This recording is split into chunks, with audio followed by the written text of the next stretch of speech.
its own country, it would have the third largest economy on the planet, behind only the United States and China. And that economy is now under direct pressure. Here is what is not making headlines. The Lake Carriers Association, the trade group representing the freighter fleet on the Great Lakes, has told its members that ships will need to watch drafts and loading windows more closely in several key channels to avoid groundings. That language is careful. What it means is this: every inch the water drops reduces the cargo a freighter can carry by hundreds of tons and tens of thousands of dollars per day. The channels these ships depend on are federally maintained, but dredging has been deferred for years. Lower water levels and shallower channels compound each other. The math is brutal, and the shipping crisis is only one thread of this story. Here is the other. In late March, the SOU locks reopen after their annual winter shutdown. These locks are the only passage connecting Lake Superior to the rest of the Great Lakes system. They handle more tonnage per year than the Panama and Suez canals combined. But this year, the shipping season could not begin. 12 vessels became trapped in 2-foot-thick ice in Whitefish Bay, west of the locks. Lake Superior had reached 60% ice coverage, well above normal, and the United States Coast Guard had exactly one heavy icebreaker available for the entire Great Lakes, the Mackinac.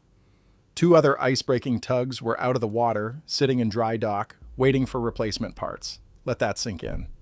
The most important shipping corridor in the Western Hemisphere was frozen shut, and America had one ship to open it.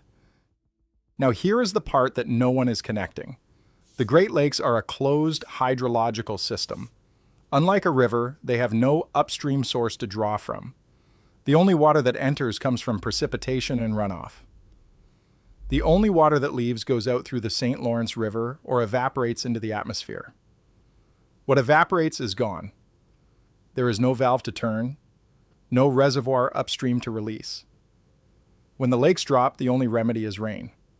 And this winter, rain did not come. Drew Gronwald, a hydrologist at the University of Michigan, has studied these swings for years. He says communities around the Great Lakes should prepare for rapid transitions between extreme high and low water levels as the new normal. His research shows that climate variability is amplifying the hydrological cycle in ways that make the old averages meaningless. The lakes are not drying up, they are destabilizing. And the destabilization has a pattern that should terrify every city planner in the basin. From 2012 to 2020, Lake Michigan rose more than 6 feet. Shoreline property flooded. Infrastructure failed. Wisconsin estimated $250 million in lakeshore damage.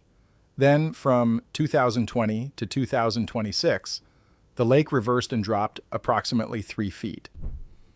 Marinas that were submerged are now too shallow to launch a boat. Docks built at the high water mark now hang 4 feet above the surface. The communities that spent millions adapting to flooding are now watching their waterfronts recede. The numbers stack fast. 7 trillion gallons gone from Lake Michigan alone in 2 years. 3.2 trillion gallons lost from Michigan and Huron in a single month. Iron ore trade down 23.5% in March. All 5 lakes below average for the first time since 2013.